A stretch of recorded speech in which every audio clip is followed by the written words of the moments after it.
There's two things that you can't avoid in life: taxes and death. And today I want to talk about the second one, death.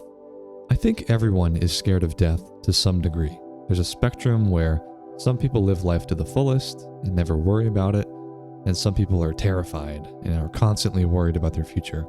So I'm going to share my perspective. Currently, because, like anything, your opinion can change over time, I'm not that adversely affected by the concept of death. I wouldn't say that I'm particularly scared, but it's definitely a freaky thought, right? Imagining what it will be like to not exist. I mean, it's kind of an oxymoronic question, really, when you think about it, but I get it. It's weird to imagine not being alive. But at the same time, I would say that I'm scared of living a life that does not result in me looking back on all of my years thinking, that was a good life. I did what I wanted to do, and I am at peace with death. So think about that. Is it that you're scared of death, or you're scared of living a life with no purpose?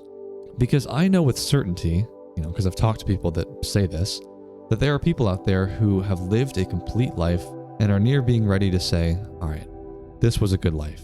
Like my grandma, for instance, she's in her early 80s and has never been at a happier point in her life. There's been ups and downs and a whole lot has happened.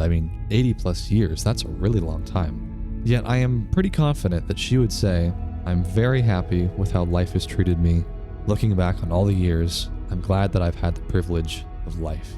And I'm not saying that she's about to go over the rainbow or anything, she's as healthy as can be.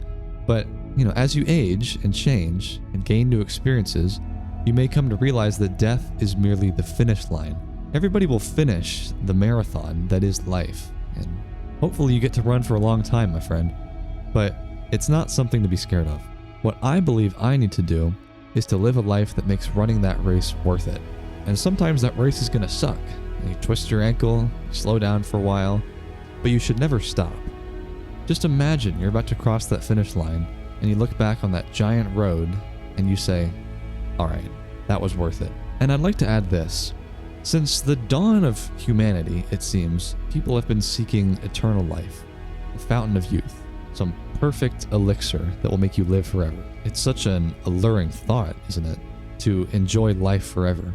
But what's the one thing that everyone can rely on to make life meaningful? It's death. If there's no end point, everything is reduced to zero. No consequences, no real responsibilities. It's like you're in a game and you go into God mode, right? You know how demotivating Minecraft gets when you max out all of your tools? It's because there's no risk of death anymore.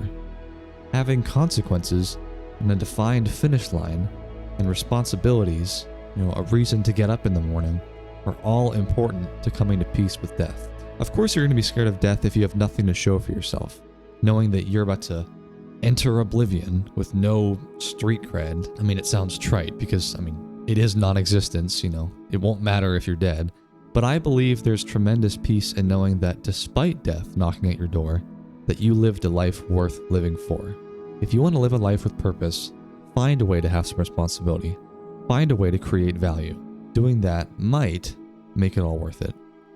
All right, guys, I'll catch you later.